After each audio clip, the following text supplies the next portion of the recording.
वाञ्छाकल्पतरोर्भ्यश्च कृपा सिन्धुभ्यैव च पतितानां पावनेभ्यो वैष्णवेभ्यो नमो नमः। जय श्री कृष्ण चैतन्य प्रभुर्नित्यानन्द श्री अद्वैत गदाधर श्रीवासादि श्री गौर भक्तवृंद। हरे कृष्णा कृष्णा कृष्णा हरे हरे, हरे राम राम राम हरे हरे। श्री कृष्णचंद्र भगवान की जय।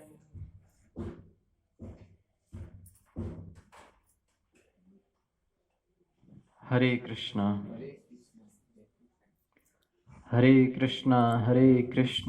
कृष्णा कृष्णा हरे हरे, हरे राम हरे हरे।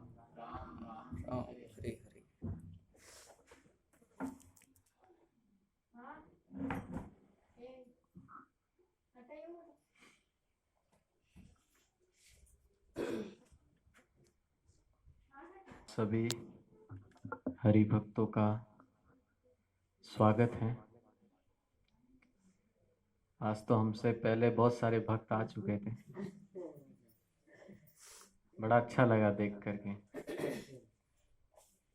और देखा जाए तो यही एक विधि भी है कि वक्ता से पहले श्रोता आ जावे, है ना। श्रोता प्रतीक्षा करे तो ये तो बड़ी अच्छी बात है, लेकिन आजकल वक्ता प्रतीक्षा करते हैं कि आ जावे तो सुनावे। तो बहुत सुंदर, आप सभी पूर्व में ही यहाँ पर विद्यमान थे। इससे पता लगता है कि आपके मन में ठाकुर जी के प्रति बड़ी निष्ठा है, प्रेम है। श्रीमद् भागवत जी में एक बड़ा ही सुंदर प्रसंग आता है कुंती माता का, जो कि पांडवों की माता है। और ऐसा ये भागवत का पात्र है कि जिसने अपने जीवन में दुख और कष्ट के अलावा कुछ देखा ही नहीं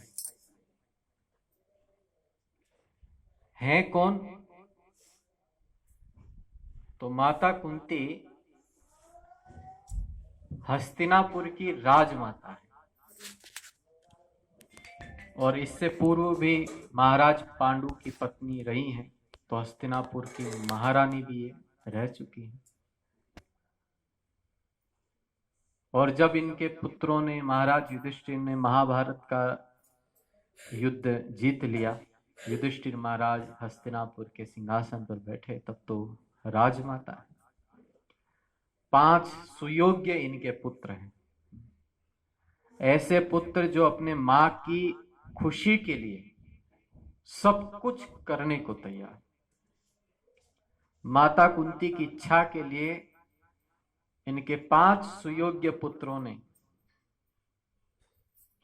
बहुत से ऐसे कार्य किए जो कि आम जन के लिए बड़े कठिन रहे।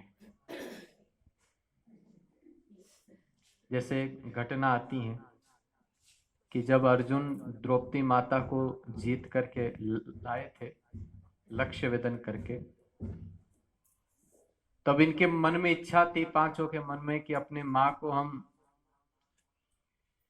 बताएंगे, लेकिन उनको छुपा करके बताएंगे, सरप्राइज देंगे। तो द्रौपदी जी को कुटिया से बाहर रखा और अर्जुन ने जाकर के कहा, मां हम आपके लिए कोई वस्तु लेकर आए हैं। तो माँ कुंती उस समय भोजन पकाने में व्यस्त थी। तो माता कुंती ने बिना समझे ही बोल दिया कि आपस में बांट लो,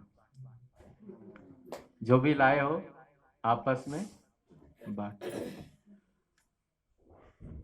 फिर बाद में पता चला कि वो तो उनकी पुत्र वधू है, अर्जुन जीत करके लाए हैं। लेकिन आप देखिए, पांचों भाइयों का अपने माता के प्रति आदर, कि माँ ने बोल दिया कि आपस में बांट लो। तो इस प्रकार से वो द्रौपदी जी के साथ रहते थे कि वो 5 होते हुए भी एक थे पूरे जीवन भर। कभी भी द्रौपदी जी को अपने पतियों की ओर से कोई शिकायत आई ही नहीं। इस प्रकार से रहते थे। आज्ञा पाना।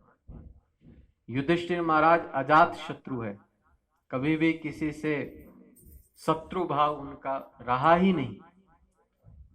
हमेशा वो चाहते थे कि कौरवों को समझा दें, पर प्रेम से रहें, भले ये साम्राज्य रखें।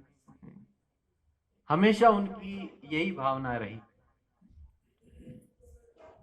लेकिन अंत में माता कुंती के कहने पर कि बेटा अब तो युद्ध होना ही चाहिए, कारण कि इन दुराचारियों का अपराध इतना हो चुका है कि इससे सज्जन लोग दुखी हो रहे हैं, तो इनका विनाश होना चाहिए। जब माता कुंती ने ये कहा, तब युधिष्ठिर महाराज ने हथियार उठाया। इतना प्रेम, इतना भाव। इनके 5 पुत्र सदा इनकी छाया बन करके रहे हैं। और माता कुंती स्वयं एक बहुत बड़े वीर की पत्नी है, महाराज पांडु। महाभारत में ऐसा वर्णन आता है कि पांडु महाराज इतने वीर थे कि जब वो युद्ध के लिए जब निकलते थे, तब सेना को पीछे छोड़ करके अकेले ही वो युद्ध के मैदान में होते थे। सेना पीछे ही है और अकेले वो युद्ध के मैदान में। इतना साहस था उनमें। बड़े वीर थे, धर्मात्मा, न्याय प्रिय थे। ऐसे महाराज की पत्नी, और दुर्वासा ऋषि जी के द्वारा वरदान प्राप्त इनको था, जिस देवता का आह्वान करें वो देवता इनके समक्ष आ जावे। ये सब तो उपाधि रही ही, सबसे बड़ी उपाधि ये है कि ये भगवान श्री कृष्ण की बुआ है। भगवान श्री कृष्ण इनके भतीजे हैं, वसुदेव जी की बहन है, मथुरा से इनका संबंध है। लेकिन इतना सब कुछ होते हुए भी महारानी कुंती जीवन भर सिर्फ दुख ही दुख देखी। कभी तो ऐसा दिन आया नहीं कि महारानी कुंती आनंद से रही हो कि भाई अब तो दुख मिट गया। हमेशा दुख में रही। लेकिन ऐसी कुंती माता के जीवन में भगवान श्री कृष्ण की कृपा से महाभारत के युद्ध के विजय के बाद एक समय सुख आ गया कि कोई अब शत्रु नहीं रहा। सारे शत्रु मारे जा चुके थे और उनके ज्येष्ठ पुत्र युधिष्ठिर महाराज हस्तिनापुर के सिंहासन पर विराजमान थे। और भगवान श्री कृष्ण ने सभी ओर से हस्तिनापुर की सीमा को सुरक्षित करके अब द्वारिका जाने का विचार बना लिया और भगवान श्री कृष्ण रथ पर विराजमान हो गए। महारानी कुंती राजमाता बन चुकी हैं। सर्वत्र युधिष्ठिर महाराज का परचम लहरा रहा है। उस समय हस्तिनापुर की गद्दी पर बैठने वाला शासक संपूर्ण विश्व पर राज करता था। पहले के समय में जो भारत शब्द आता है ना, वो अभी के समय जो भारत का नक्शा है उसके हिसाब से नहीं था। कितना विस्तृत भारत रहा, कितना विस्तृत, बहुत बड़ा भूभाग था भारत के नाम से। भगवान श्री कृष्ण जाने को तैयार है और उसी समय अश्वत्थामा ने विचार किया कि इन पांडवों ने मेरा अपमान किया है, इन्होंने मेरा अपमान किया, मेरे मस्तक से जो मणि थी वो निकाल ली, और मैं एक वीर हूं, मेरे जैसे वीर का इन लोगों ने अपमान किया है, अब इन लोगों को जीने का कोई हक नहीं है, मैं पांडवों को इनके वंश के सहित मार दूं। ऐसा उसने विचार किया, वंश के सहित। और पांडवों का बीज उस समय अभिमन्यु की पत्नी माता उत्तरा के कोख में था, परीक्षित महाराज जी के रूप में। तो उसने क्या किया कि पांडवों पर 5 ब्रह्मास्त्र और माता उत्तरा की कोख पर 1 और ब्रह्मास्त्र, 6 ब्रह्मास्त्र छोड़ दिए। ब्रह्मास्त्र अमोघ अस्त्र, अपने लक्ष्य को वेदे बिना वापस आते नहीं है, ऐसे अमोघ अस्त्र है, उसने छोड़ दिया। जब पांडवों ने अपनी ओर आते हुए ब्रह्मास्त्र को देखा तो उन्होंने ठाकुर जी की शरण ली, भगवान से प्रार्थना की। भगवान ने अपनी कृपा शक्ति से उन ब्रह्मास्त्र को निष्फल किया। कुछ ही समय में उत्तरा माता भी दौड़ते दौड़ते आई, पाही पाही महायोगिन देव देव जगतपते,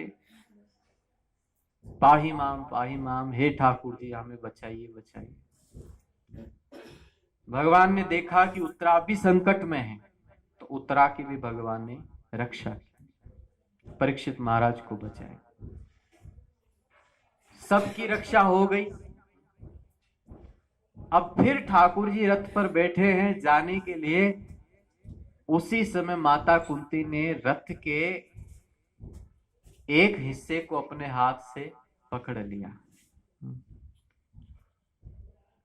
आगे के भाग को एक हाथ से ऐसे पकड़ लिया।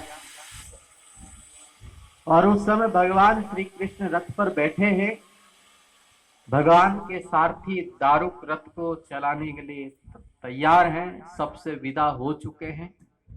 लेकिन उसी समय मां कुंती के आंखों से आंसू बहने लगे, आंसू बहने लगे। भगवान श्री कृष्ण ने उसी समय मां कुंती की ओर देखा और कहा कि बुआ जी अब तो आप खुश हो ना, आपके जीवन में आए हुए सारे संकट मिट चुके हैं, अब मैं निश्चिंत पूर्वक आपसे कहता हूं कि अब आपके जीवन में कोई दुख नहीं आने वाला, सारे दुख मिट चुके हैं। अब आप बड़े आनंद पूर्वक अपने 5 पुत्रों के साथ इस हस्तिनापुर का सुख वैभव भोगिए, आनंद लीजिए। ठाकुर जी ने इस प्रकार से जब कहा तो माता कुंती ने उस समय भगवान की स्तुति की। स्तुति के पीछे भक्त के कुछ भाव होते हैं। एक भाव होता है कि हम बड़े विपत्ति में हैं, आप हमको बचा लीजिए, हम बड़े विपत्ति में हैं, आप हमको बचा लीजिए। जैसे द्रौपदी ने स्तुति की, गजेंद्र हाथी ने स्तुति की, उत्तरा माता ने भी स्तुति। लेकिन इधर तो कुंती माता की विपत्ति हर चुकी है और फिर भी कुंती माता स्तुति गा रही है। स्तुति का पहला ही शब्द है नमस्ये पुरुषम त्वाद्यम ईश्वरम प्रकृते परम अलक्ष्यम सर्वभूतानाम अंतर बहिरवस्थित।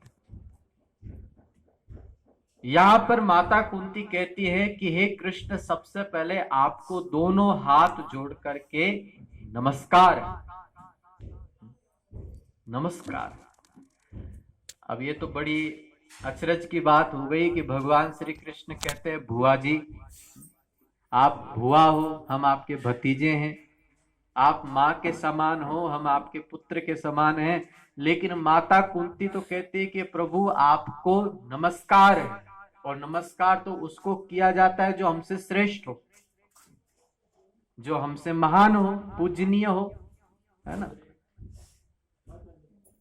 तो भगवान श्री कृष्ण ने पूछा कि माताजी हम तो आपके पुत्र के समान हैं, क्योंकि देखा जाए तो भगवान श्री कृष्ण की आयु और अर्जुन की आयु सेम ही थी, एक ही आयु के थे। तो जिस प्रकार अर्जुन को माता कुंती प्यार करती थी, उसी प्रकार ठाकुर जी को भी माता कुंती प्यार करती है, पुत्र के भाव में बहुत प्यार करती है। लेकिन आज माता कुंती का भाव बदल गया, आंखों में आंसू भरे हैं और भगवान को देखते हुए कहती हैं आपको नमस्कार है। भगवान ने पूछा कि मैया आप हमको नमस्कार क्यों करती हो? तो कुंती माता कहते क्योंकि प्रभु आप आदि पुरुष हैं। नमस्कार